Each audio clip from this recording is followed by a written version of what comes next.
Selamat sore Bapak-bapak, Ibu-ibu. Selamat sore, Bapak.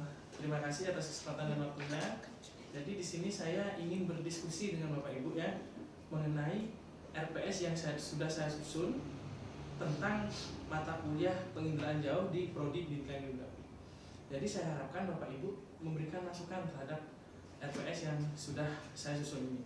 Sedikit saya jelaskan mengenai RPS yang sudah saya susun, di mana RPS ini akan memiliki 4 capaian. Yang pertama, capaian sikap, capaian pengetahuan, keterampilan umum, serta keterampilan khusus. Nah, untuk sikap itu saya menyusun dengan ada 4. Kemudian pengetahuannya ada 3, di mana diantaranya memahami konsep sistem citra penginderaan jauh dan memahami jenis-jenis citra penginderaan jauh. Kemudian memahami konsep spektral dan pengolahan citra digital, serta memahami konsep kunci interpretasi citra. Nah, selanjutnya capaian mata kuliah itu saya susun menjadi 3. Yang pertama, capaian mata kuliah itu ada 6 CPL, kemudian CPMK itu ada 6, sub CPMK sendiri ada 6 juga. Kemudian saya korelasikan semua juga dari sub CPMK dengan CPMK masing-masing. Jadi semua itu saya harapkan berkorelasi agar sesuai dengan tujuan pembelajaran yang diharapkan dalam materi ini.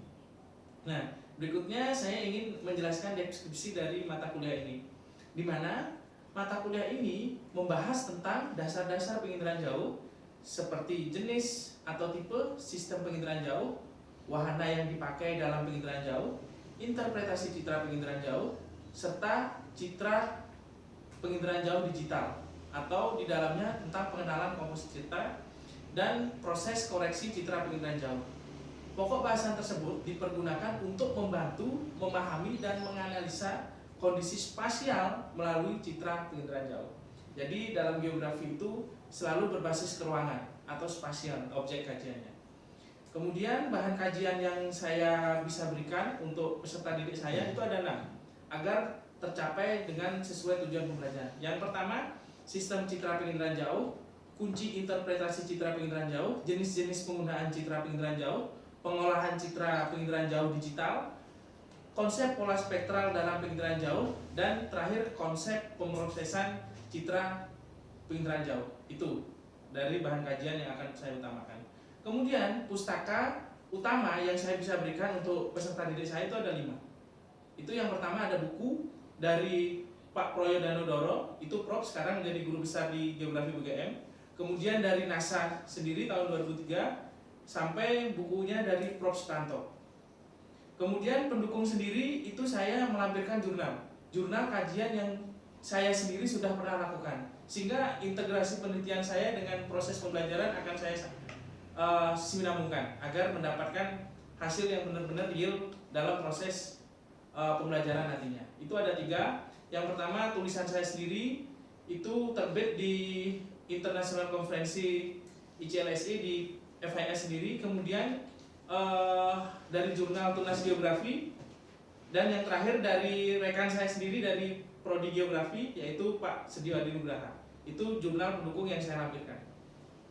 Kemudian rincian kegiatan sudah saya lampirkan di sini semua, di mana pada pertemuan besok itu saya masuk pada pertemuan yang keempat hingga ke-7, di mana di sana saya harapkan mahasiswa saya mampu mengaplikasikan metode pengolahan citra digital untuk mendapatkan informasi spasial. Nah, metode pembelajaran yang akan saya gunakan yaitu problem based learning. Jadi dalam prosesnya saya juga akan membentuk kelompok agar problem yang akan saya berikan kepada siswa itu bisa mereka diskusikan dan mereka berikan kesimpulan atau analisisnya. Itu secara garis besar. Kemudian penilaian saya akan bagi menjadi 2 tipe. Yang pertama penilaian proses, di mana di dalamnya ada sikap, karena sikap itu ada dalam tujuan pembelajaran, partisipasi, kehadiran dalam pembelajaran, aktivitas proses pembelajaran, dan tugas-tugas. Selanjutnya yang kedua, bobot 40% itu UTS dan UAS. Nah, acuan penilaian ini bisa saya tampilkan. Jadi untuk mendapatkan nilai A, mahasiswa itu harus mendapatkan rentang nilai 85 sampai 100 atau dengan skala 4. Itu baik, itu yang bisa saya sampaikan untuk jadi bahan diskusi teman-teman di sini mengenai RPS yang akan saya sampaikan di pembelajaran di kemudian hari atau besok hari. Terima kasih atas kesempatannya. Selamat sore. Selamat sore. Baik, saya komentar sedikit dengan Pak Dimas Anggoro dengan RPS yang sudah dibuat. Nanti pertemuan keempat, Pak ya. Iya, betul. Nah, jadi saya harap apa yang Bapak buat di sini dan apa yang Bapak inginkan terhadap perkuliahan ini, capaian-capaiannya, saya harap semua sudah tersampaikan atau dapat dilaksanakan dengan baik di ruang kelas nanti. Ya, oke, sekian dari saya. Terima kasih.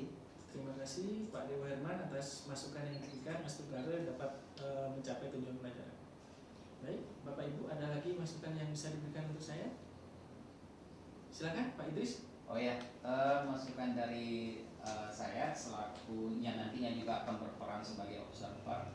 Mungkin alangkah baiknya di dalam display pembelajaran yang akan diterapkan ke depannya mungkin bisa lebih diperhatikan perangkat pembelajaran yang seperti apa yang akan digunakan. Mungkin itu aja yang menjadi masukan dari saya ya secara pribadi selaku observer ke depannya. Demikian. Baik, terima kasih Pak Idris, masukan yang sangat luar biasa. Pasti akan saya perhatikan mengenai media pembelajaran tersebut. Silakan yang berikutnya Mbak Fitri, Bu Fitri. Oke, terima kasih Pak Dimas. Jadi yang sudah Pak Dimas tampilkan di layar tadi itu bahwa materi penginderaan jauh itu berarti dengan public based learning yang digunakan sudah masuk dalam pembelajaran inovatif. Ada satu, ada inovatif di situ, berkolaboratif, berorientasi HOT, dan juga kemudian ada mengintegrasikan dengan keterampilan teknologi komunikasi juga. Jadi semoga nanti harapannya dalam eksekusi semua bisa berjalan dengan sesuai yang diinginkan. Terima kasih. Terima kasih banyak atas saran dan masukannya untuk Bu Fitri. Mungkin tadi yang terakhir Bu Absari ya. Silakan Bu Absari. Kalau dari saya melihat dari RPS ya sudah cukup ya, sebetulnya sudah sesuai format sebagaimana format yang ada ya. Mudah-mudahan nanti pada proses pembelajarannya bisa mencapai capaiannya ya. Sampai saya itu. Baik, terima kasih Bu Absari. Mungkin cukup itu saja masukan yang diberikan oleh saya. Terima kasih atas masukan dan arahannya. Semoga pembelajaran di esok hari bisa berjalan dengan sesuai rencana pembelajaran. Ya, terima kasih. Selamat siang adik-adik. Gimana kabarnya pada siang hari ini? Baik.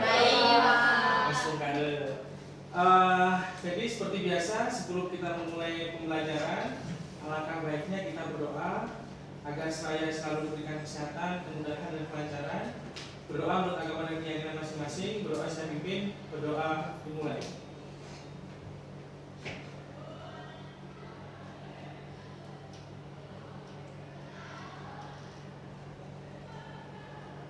Selesai. Baik, saya ingin mengabsensi adik-adik di sini dulu ya. Ada yang nggak hadir nggak pada pertemuan siang hari ini? Semua hadir, Pak. Semua hadir ya. Sehat semuanya? Sehat. Oke. Jadi kita melanjutkan materi dari penginderaan jauh, di mana pada minggu lalu kita sudah mendapatkan materi tentang kunci interpretasi citra. Nah, sekarang kita akan lanjutkan dari proses kunci interpretasi citra. Kita melakukan pengolahan citra penginderaan jauh secara digital. Ya, yang pertama untuk materi pengolahan citra penginderaan jauh ini karakteristik data citra. Data citra satelit sebagai hasil dari perekaman satelit memiliki beberapa karakter.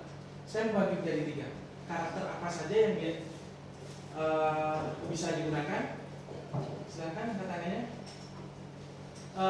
Ayo Mas Angga, silakan. Mungkin kalau dari karakteristik tersebut ada beberapa data citra yang dapat kita gunakan. Yang pertama ada data spasial, kemudian spektral dan temporal. Oke. Itu ada betul sekali yang dijelaskan oleh Ayu. yaitu karakteristik spasial, karakteristik spektral, dan karakteristik temporal. Yang pertama, karakteristik spasial itu adalah karakteristik citra tentang informasi cakupan dari satelit dalam melakukan perekaman. Kemudian yang kedua, karakteristik spektral adalah kemampuan band saluran pada setiap citra satelit untuk merekam suatu objek. Jadi nilai spektralnya otomatis berbeda. Ya. Kemudian yang terakhir, karakteristik temporal merupakan karakteristik di mana kemampuan satelit dalam merekam suatu objek untuk mengulang pada objek sama. Misal, sekarang pada tanggal 13 September, citra satelit Landsat sedang merekam di Kabupaten Buleleng. Kemudian ada yang tahu resolusi temporal Landsat? Berapa hari sekali dalam satu bulan? 16 hari sekali. Ya, berarti 13 tambah 16 29. Berarti tanggal 29 akan kembali merekam pada Kabupaten Buleleng. Jadi itu yang pertama kita harus ketahui dalam proses pengolahan citra. Karena kita kalau tidak tahu karakteristik apa, kita tidak akan bisa menurunkan informasi apa sih yang ingin kita tuju dalam pengolahan citra tersebut. Oke, berikutnya karakteristik citra itu ada dua. Yang pertama, data penginderaan jauh berdasarkan jenis produk, datanya dapat dibagi menjadi dua. Yang pertama itu ada citra foto dan citra non foto. Ada yang bisa bantu citra foto itu apa misalnya?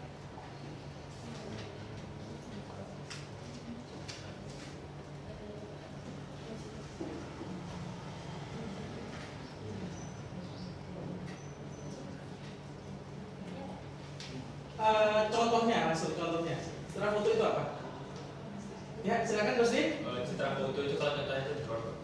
Drone, hasil perekaman foto udara. Ya, jadi bisa kita sering dengar yaitu fotogrametri. Kemudian citra non foto apa contohnya? Citra yang dihasilkan dari satelit. Ya, citra inframerah itu masuk karakteristik radiometrik di dalamnya. Oke, kemudian setelah kita mengetahui jenis produk yang pada citra satelit, selanjutnya kita masuk pada konsep pengolahan citra.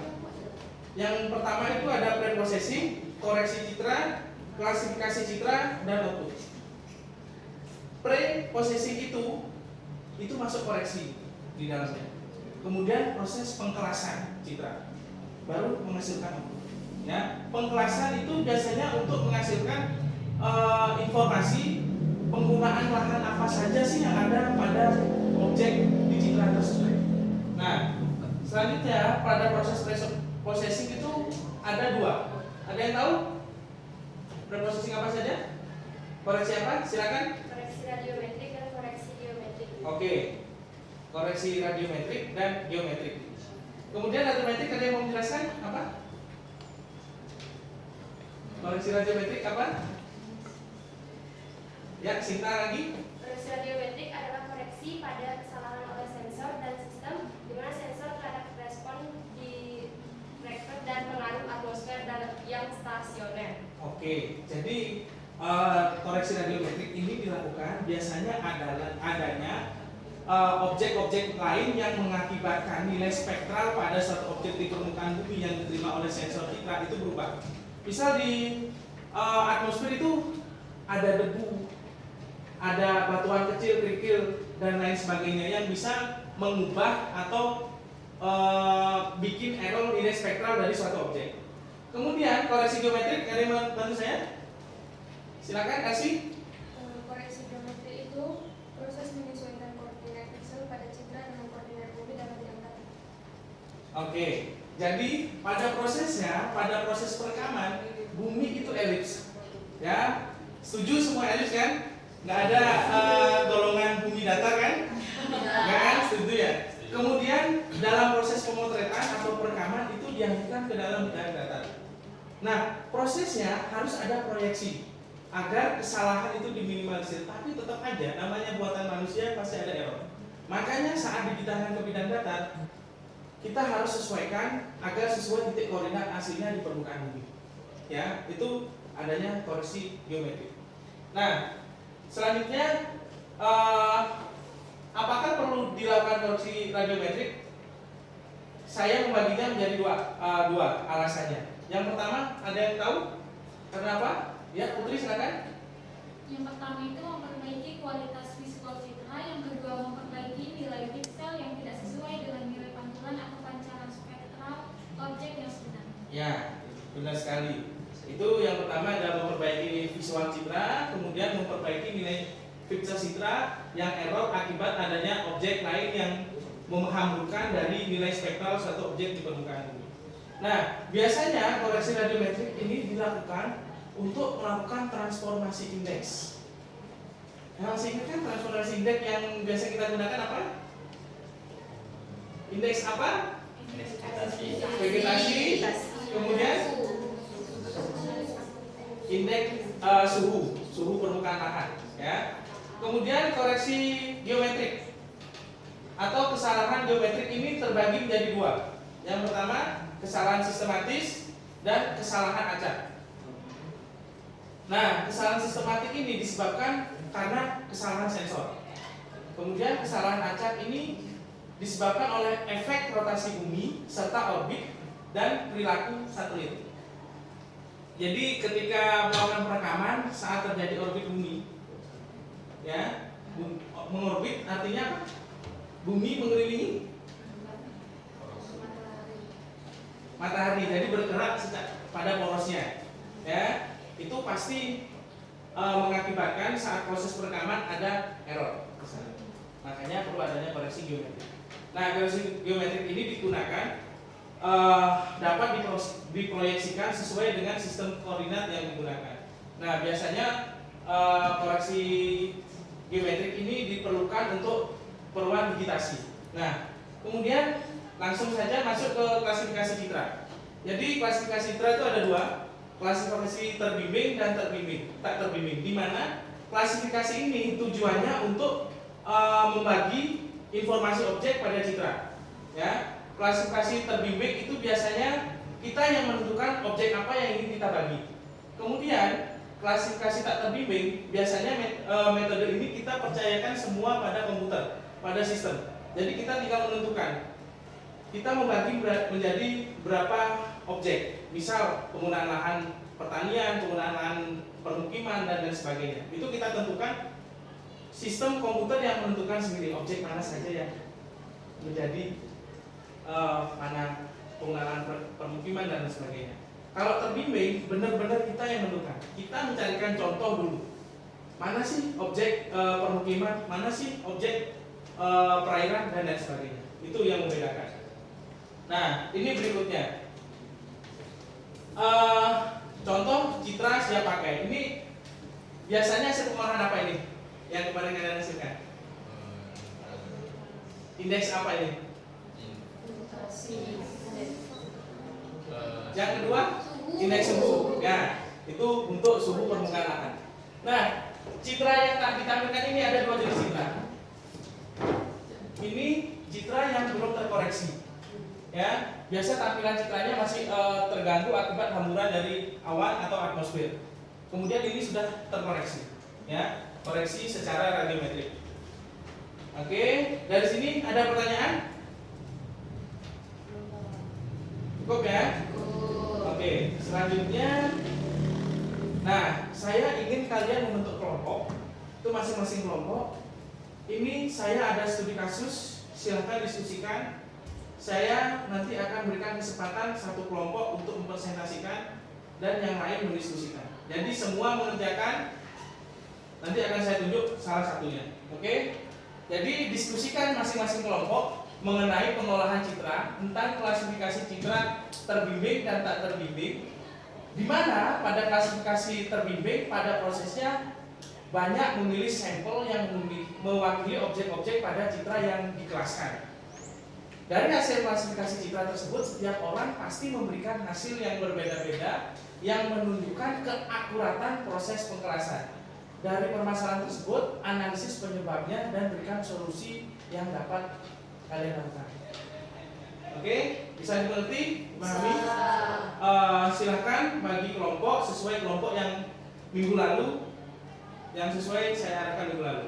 Ya, silahkan berdiskusi kelompoknya.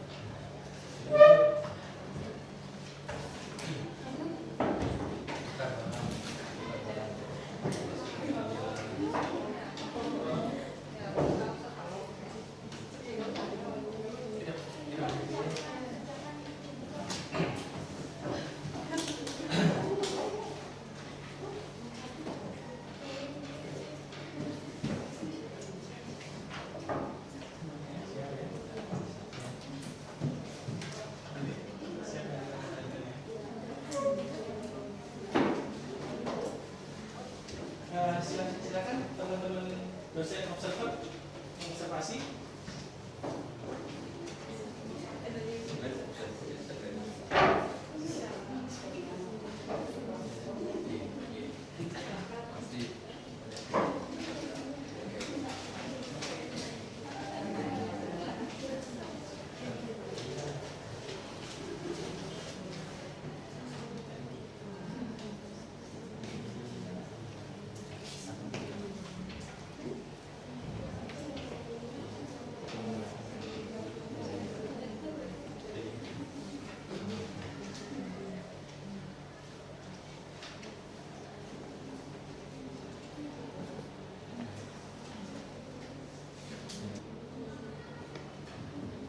Oke, sudah ya hasil diskusinya ya.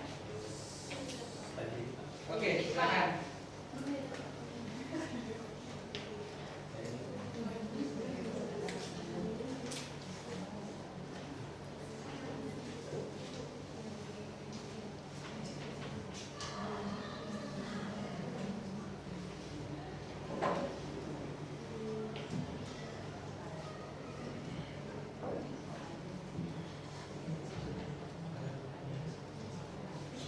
Oke, waktunya sudah habis. Jadi siap-siap. Siapa yang akan saya tunjuk? Silakan presentasikan di depan. Oke, saya tunjuk kelompoknya Gus De ya. Silakan untuk mempresentasikan hasil diskusinya dengan teman-temannya.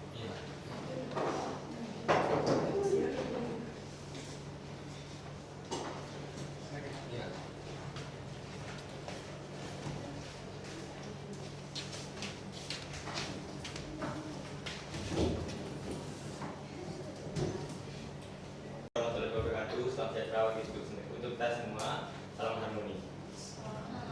Baik, terima kasih saya ucapkan kepada Pak Dimas selaku dosen pendamping kelompok kami yang sudah memberikan kami kesempatan untuk mempresentasikan materi pengolahan citra. Dan tidak lupa saya ucapkan terima kasih juga untuk semua audiens yang sudah berkesempatan hadir pada perkuliahan hari ini.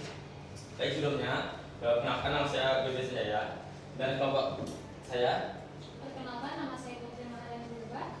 Perkenalkan, nama saya Putri Pramadili. Baik, di sini saya akan membahas tentang pengolahan citra. Di mana tadi sudah dijelaskan bagaimana klasifikasi terbimbing dan juga bagaimana klasifikasi tidak terbimbing. Di mana klasifikasi terbimbing itu merupakan klasifikasi yang menganalisis sejumlah pixel yang mewakili masing-masing kelas atau kategori yang diinginkan.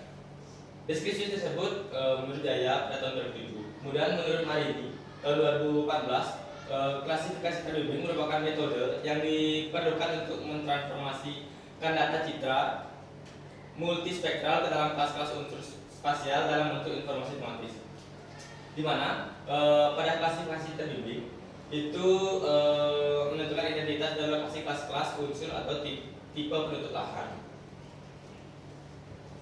Kemudian terdapat metode klasifikasi. Tentunya dari metode tidak terbimbing, klasifikasi tidak terbimbing dan metode klasifikasi terbimbing memiliki metode yang berbeda. Di mana klasifikasi tidak terbimbing itu metode yang memberikan mandat sepenuhnya pada sistem komputer untuk mengelompokkan data raster berdasarkan nilai digitalnya. Masing-masing intervensi pengguna dalam hal ini yang diminimalisasikan. Kemudian metode klasifikasi terbimbing itu diawali dengan pembuatan daerah. Contoh untuk menentukan penciri kelas dengan yang namanya cluster atau clustering. Di mana clustering itu merupakan sejumlah pixel yang mewakili masing-masing kelasnya. Dan materi selanjutnya akan dijelaskan oleh rekan saya. Baik, selanjutnya itu ada metode klasifikasi terbimbing. Diawali dengan pembuatan daerah, contohnya untuk menentukan penciri kelas. Kegiatan tersebut merupakan suatu kegiatan yang mengidentifikasi atau klaster dari sejumlah pixel yang mewakili masing-masing kelas atau kategori yang diinginkan dengan menentukan posisi, contoh di lapangan dengan bantuan peta, tutupan lahan sebagai referensi untuk setiap kelasnya. Metode klasifikasi lahan menggunakan metode klasifikasi terbimbing maupun tidak terbimbing memiliki kekurangan dan kelebihan. Metode klasifikasi terbimbing baik digunakan untuk kawasan yang sudah diketahui dan akses mudah dijangkau untuk keperluan pengenalan tutupan lahan secara terestris. Selanjutnya itu metode klasifikasi tidak terbimbing baik digunakan untuk pembuatan klasifikasi lahan di kawasan yang belum terlalu dikenali dan akses yang susah untuk dimasuki secara terestris. Yang selanjutnya itu akan disampaikan oleh rekan saya.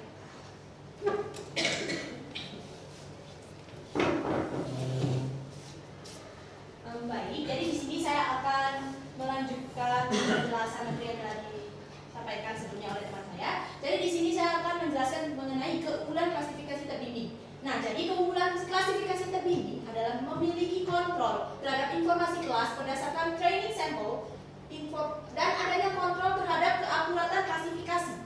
Kekurangannya adalah interpretasi data dan dipaksakan di pemilihan training sample belum tentu representatif dan adanya kelas spektral yang tidak teridentifikasi.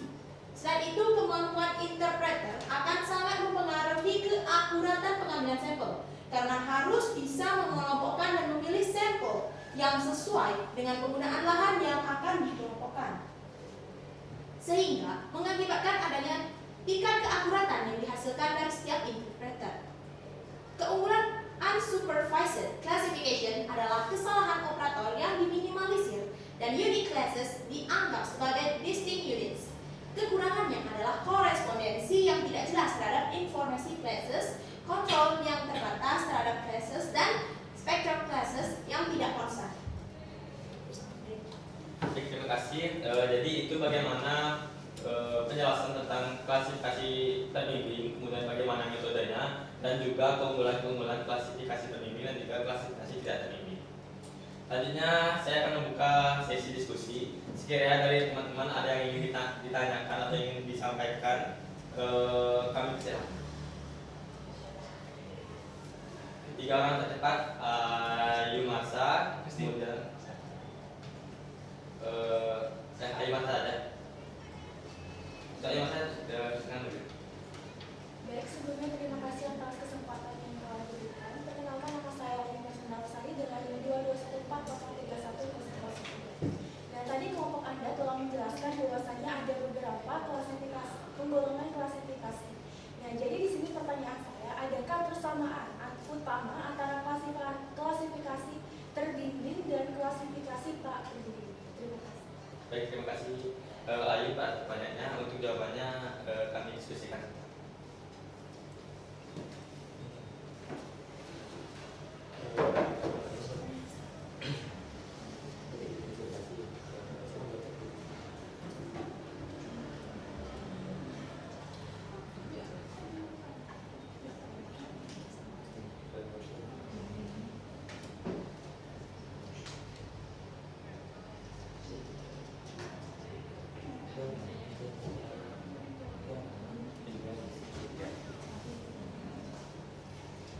Baik, di sini saya akan menjawab pertanyaan dari Ayu Maksa, di mana tadi Ayu Maksa menanyakan adakah persamaan utama antara klasifikasi terbimbing dan juga klasifikasi tidak terbimbing, begitu. Jadi klasifikasi terbimbing dan klasifikasi tidak terbimbing ini merupakan dua jenis klasifikasi dalam pengelolaan tata citra. Tentunya ada sedikit persamaan dan juga perbedaan. Adapun persamaan dari kedua klasifikasi ini, yang pertama, keduanya klasifikasi terbimbing dan klasifikasi tidak terbimbing ini digunakan untuk pengklasifikasian citra satelit atau citra jarak jauh. Kemudian teman-teman ada yang mau menambahkan? Baik, di sini saya izin menambahkan sedikit persamaan dari kedua klasifikasi ini, yaitu keduanya dapat digunakan untuk mengenali tutupan lahan atau fenomena tertentu pada citra. Mungkin teman Ayu Rama yang menambahkan. Baik, saya izin menambahkan sedikit untuk jawaban yang tadi telah disampaikan oleh Gusti dan juga Putri. Jadi di sini persamaan di antara kedua klasifikasi tersebut adalah keduanya memiliki kelebihan dan kekurangan masing-masing dalam proses klasifikasi. Baik, terima kasih Ayu, Prama dan juga Putri atas tambahannya. Dari teman-teman yang lain, apakah ada yang ingin menambahkan pertanyaan dari Ayu Marsanta? Baik, jika tidak ada, apakah jawabannya bisa diterima? Baik, terima kasih. Baik, terima kasih Ayu Marsanta. Kemudian, jadi dapat disimpulkan bahwa metode klasifikasi dalam pengelolaan citra digunakan untuk mengelompokkan piksel-piksel berdasarkan karakteristik spektralnya. Jadi terdapat dua metode utama, yaitu klasifikasi terbimbing dan juga klasifikasi tidak terbimbing. Kemudian keduanya tentunya memiliki kelebihan dan kelemahan masing-masing. Ataupun juga perbedaan dari kedua klasifikasi tersebut, ataupun juga persamaan dari kedua klasifikasi tersebut. Kemudian yang perlu dipertimbangkan tergantung pada kebutuhan dan karakteristik yang akan diklasifikasikan. Jadi klasifikasi terbimbing dan klasifikasi tidak terbimbing ini digunakan sesuai dengan kebutuhannya. Misal pengguna lahan menggunakan klasifikasi yang mana. Baik, sekian presentasi dari kelompok kami. Kami mohon maaf apabila ada salah pengucapan, salah kata. Akhir kata kami tutup dengan Om Santi. Om Santi. Wassalamualaikum warahmatullahi wabarakatuh. Salam harmoni.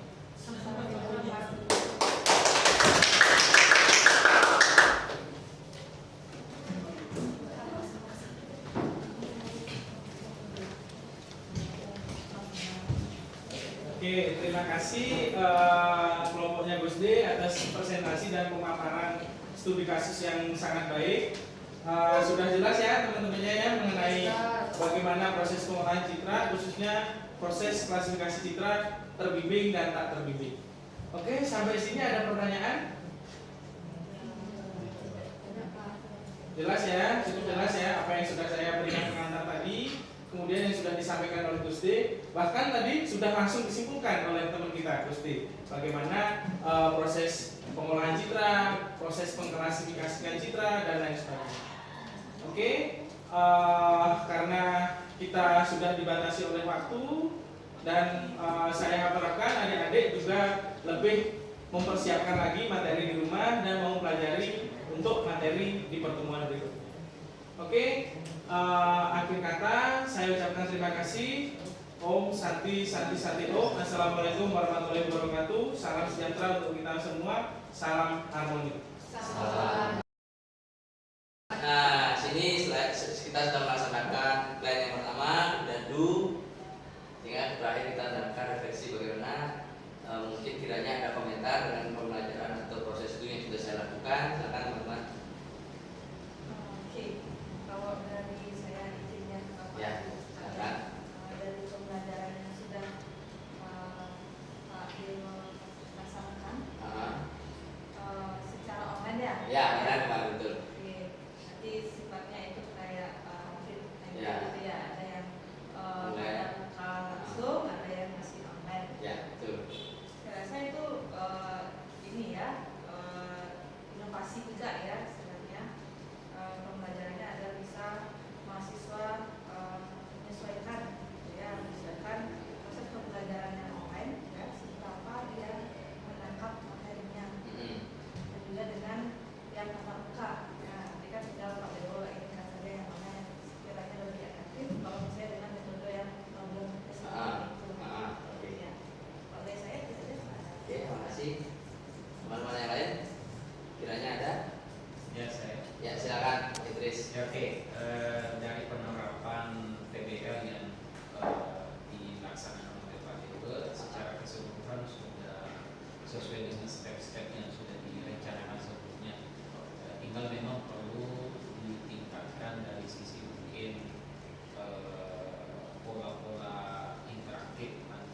Ya. mahasiswa gitu ya. Baik, permohonan akan saya lengkapi lagi. Nah, Ya. siap, terima kasih. Mungkin saya cukup sama dengan teman-teman, artinya proses pembelajaran, proses perencanaan sama pembelajaran sudah sinkron, artinya sudah berjalan dengan interaktif dan baik bagi saya, sehingga mungkin ada refleksi yang perlu dibicarakan sedikit bagaimana tentang proses problem based learning ya, agar memang benar-benar pembelajaran problemnya itu jalan. Oke, oke. Nah, mungkin itu sedikit. Terima kasih refleksinya teman-temannya. Nanti ini akan menjadi koreksi bagi saya dan pembenahan untuk proses pembelajaran di teman itu. Baik, terima kasih. Oke, yang lain? Oke, mungkin dari saya teman-teman sudah menyaksikan bagaimana proses pembelajaran yang saya lakukan, terus kemudian teman-teman dosen juga sudah melakukan observasi. Mungkin saya membutuhkan masukan agar ada perbaikan untuk proses berikutnya yang bisa saya lakukan. Mungkin siapa yang berikan masukan ke saya? Silakan, Pak Idris. Oke, dari keseluruhan dari perencanaan hingga fase dulu yang dilaksanakan oleh Pak Dinas, secara keseluruhan sudah sesuai dengan step-step yang sudah dilakukan ya. Cuman mungkin bagi saya selaku observer tadi melihat sepertinya untuk menstimulus mahasiswa itu sebenarnya masih perlu untuk ditingkatkan gitu ya. Mungkin itu aja dari saya. Terima kasih Pak Idris atas masukannya, sangat membantu sekali. Mungkin dari Bapak Ibu yang lain silakan. Mungkin saya sedikit ya, tapi saya tidak saran saya tidak karena seperti dari yang pertama Pak Dimas rencanakan, model plan sudah kita susun juga, materi dan metode pelajaran yang akan diterapkan. Nah, itu ketika sudah dilaksanakan dengan proses itu sudah sangat terkait atau sudah sangat apa yang direncanakan sudah berjalan dengan baik. Oke, ke depan pengendalian di kelas mungkin ditingkatkan lagi. Mungkin itu sedikit saran saya. Terima kasih. Terima kasih Pak Ibu. Dari Ibu. Ya, terima kasih kepada Pak Dimas. Dari apa yang sudah ditambahkan tadi, itu sudah menunjukkan cita-cita dari problem-based learning dari awal, dari persepsi, kemudian dilanjutkan dengan kegiatan intinya bagaimana Bapak berkolaborasi dengan mahasiswa secara baik, dan juga banyak sekali tadi saya lihat adanya interaksi dari Bapak menyampaikan pertanyaan, kemudian ditanggapi dengan baik oleh mahasiswa, sehingga terjadi kolaborasi yang sesuai dengan apa yang menjadi tujuan dari pembelajaran Bapak pada saat pendidikan. Dan saya lihat juga di akhir kegiatan sudah ada refleksi kemudian kesimpulan dari mahasiswa yang terkuat tentunya oleh Pak Dimas selaku dosen Pak. Sekiranya menurut pendapat saya sudah sesuai sama. Terima kasih. Terima kasih, Ibu Asri. Mungkin Saya lagi tambahkan sedikit saja dari apa yang sudah Pak Dimas sampaikan, ya, dan juga sampai kepada tahap dunia, ya, seperti yang barusan Bapak lakukan juga saya melihat sudah berjalan dengan baik. Hanya saja saya melihat pada saat observasi, gitu ya, seperti ada masa yang istilahnya gitu ya agak kurang interaktif dengan temannya. Barangkali itu yang perlu nanti misalnya lebih di istilahnya distimulus lah masalah. ya, terima kasih Bapak Sari. Terima kasih semua Bapak Ibu atas masukannya, itu sangat membantu bagi saya. Semoga perbaikan positif bisa saya lakukan ke depannya. Sebentar. Silakan dilanjutkan mungkin dari Pak Idris ya. Oke. Oh, Udah mau melaporkan jurusan. oh gitu ya. Ya. Terima dulu Ya, ya. silakan Pak Idris. Terima kasih Pak Idris. Terima Oke, dilanjutkan oleh Bu Asri. Terima kasih pada Bapak Ibu atas perhatian pada saya dan sudah meluangkan waktu terkait dengan apa yang sudah saya lakukan di proses pembelajaran kemarin di action plan atau di dunia. Mungkin sekiranya Bapak Ibu bisa memberikan masukan terkait dengan proses pembelajaran, saya persilakan.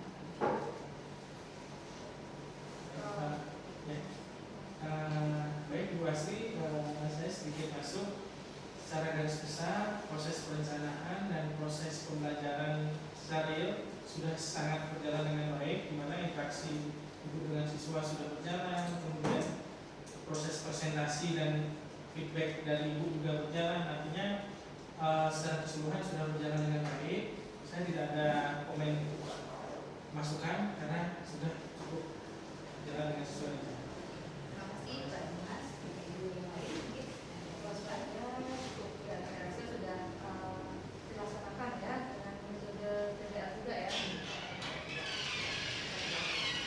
mungkin dari Pak Dewa, terima kasih Bu Absari. Dari saya sih tidak ada komentar. Cukup ya. Terima kasih Bapak Ibu atas tanggapannya dan juga respon dan juga masukannya. Kiranya mungkin nanti di pembelajaran selanjutnya bisa saya masuk. Terima kasih. Izin ya teman-teman, saya mau minta ya referensi dari teman-teman atas pembelajaran ya itu yang sudah saya lakukan di barusan ya pada mata kuliah hukum. Barangkali ada yang masih belum ditanggapi atau direspon dari teman-teman. Terima kasih. Mungkin izin masuk ya Bu Absari. Terkait dengan proses pembelajaran yang sudah dilakukan, itu maksudnya jurusan ya. Ya, jurusan ya. Sudah disampaikan di awal kalau masalah terkait dengan cinta-cinta PBL program dasar ini sudah sangat sesuai dari awal kegiatan dari perencanaan dari pertemuan kemarin kita ketemu, kemudian implementasinya di pembelajaran juga sudah dilakukan dengan baik sesuai dengan cinta-cinta kayak dari eksepsi hingga di pemberian kesimpulan di akhir. Kemudian juga di pertengahan saya lihat Ibu sudah melakukan kolaborasi yang sangat banyak dengan mahasiswa ya, dari beberapa pertanyaan yang pasti kepada mahasiswa yang lain, sehingga saya rasa sudah bisa dilakukan. Terima kasih. Terima kasih Bu Basri. Dari teman-teman. Saya cukup, artinya tidak ada masukan karena saya memperhatikan observasi proses pembelajaran yang dilakukan sudah sesuai dengan tujuan pembelajaran dan perencanaan. Terima kasih. Menurut saya metode pembelajaran problem ya. Betul. Nanti tadi saya perhatikan pada saat proses pembelajaran proses penggunaan metode pembelajaran problem discussion itu sudah terwujudkan. Di sana pemberian bersama mahasiswa terwujudkan. Mungkin ditingkatkan lagi ke depannya, inovasi lagi dengan memanfaatkan teknologi. Mungkin itu aja. Ya. Terima kasih Pak Dewa atas kesaksiannya. Mungkin sudah ya refleksi kita pada sore hari ini atas pembelajaran yang sudah sama-sama kita lakukan dari proses plan, perencanaan sampai pelaksanaan kita lakukan bersama. Ya. Oke. Oke, kita akhiri. Ya, selamat sore. Selamat sore.